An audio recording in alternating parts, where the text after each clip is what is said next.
সবাই একসাথে স্লোগান তুলি, বাংলাদেশে আর যেন শেখ হাসিনার প্রেতাত্মারা এই দেশে আর কোনোদিনও রাজনীতি না করতে পারে। আমরা যেন আজকে শপথ নিতে হবে, বাংলাদেশের পদ নয়, এমপি নয়, বাংলাদেশের তারেক রহমানের 30 দফা নিয়ে বাংলাদেশের রাজনীতি শুরু হবে ইনশাল্লাহ।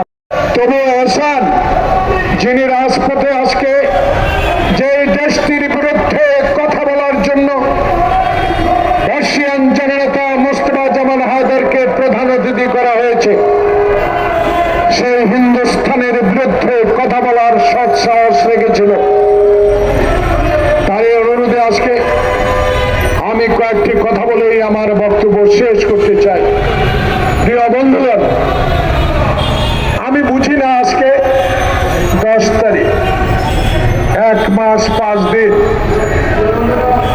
আমি বুঝতে চেষ্টা করছি, একজন ছাত্র হিসেবে যখন ঢাকা বিশ্ববিদ্যালয়ে একটি ছাত্র সংগঠনের গুরুত্বপূর্ণ দায়িত্বে ছিলাম, 71-এর ডাকে সেদিন স্বাধীনতা যুদ্ধে খালি পায়ে হাফ প্যান্ট পরে যুদ্ধ করেছিলাম।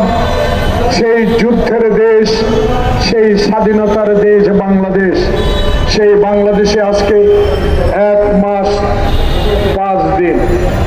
আমি বুঝতে পারি না, আমি বুঝার চেষ্টা করছি প্রিয় ভাইরা, আমি কারো বিরুদ্ধে কথা বলতে চাই না, কিন্তু একটি প্রশ্ন।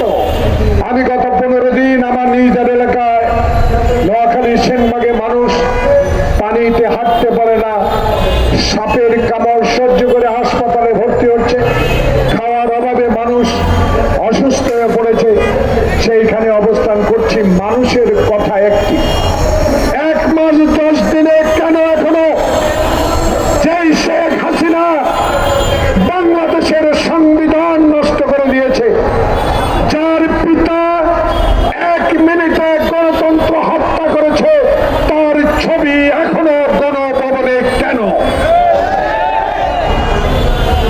এই প্রশ্নটা জনগণ বলা শুরু করেছে। আমি জানি সময়ের দরকার, কিন্তু জনগণ তো বলা শুরু করেছে।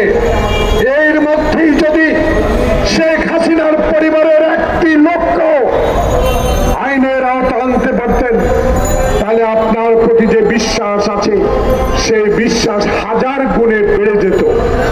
আমি বিশ্বাস করি আপনাকে, আপনার মতো মহৎ ব্যক্তির প্রয়োজনে দেশে আপনার মতো এই মহৎ ব্যক্তিকে 14 তলায় পায়ে হেঁটে হাজিরা দিতে হয়েছে। আপনার মতো এই মহৎ ব্যক্তিকে, যিনি বাংলাদেশের উজ্জ্বল করেছেন, তাকে কোর্টের বারান্দায় লোহার সিঁড়ির মধ্যে বসে রাখা হয়েছিল।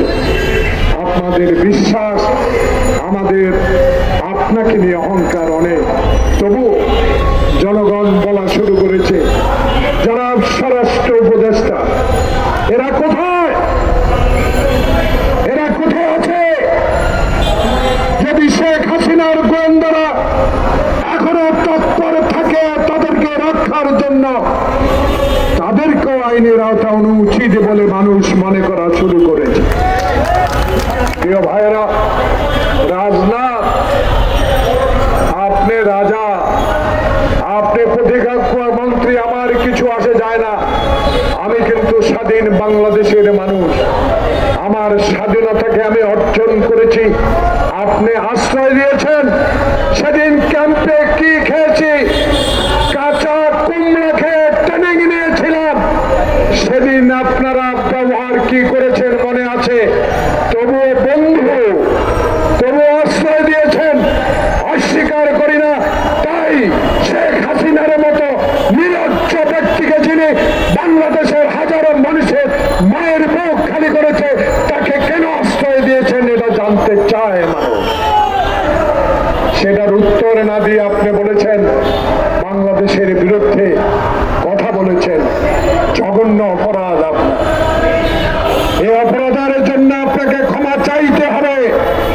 বাংলাদেশের মানুষ ধনী না হতে পারে, তাদের কলিজা এত বড়, তারা মানুষকে সম্মান দিতে জানে, মানুষের প্রতি শ্রদ্ধা জানাতে পারে। তাই বলে আপনি অশ্রদ্ধা করে বাংলাদেশকে আপনি অবহেলা করে কথা বলবেন, সেটা 12 দলীয় জোট না। বাংলাদেশের কোন মানুষ আপনাকে গ্রহণ করবে না এই বক্তব্য।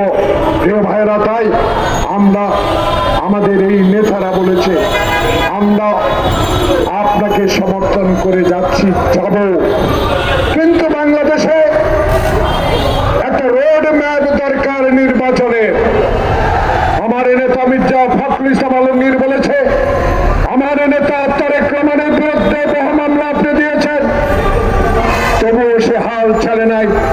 10,000 কিলোমিটার দূর থেকে বাংলাদেশের রাজনীতি, 12 দলীয় রাজনীতিকে টিকিয়ে রেখেছে তারেক রহমান।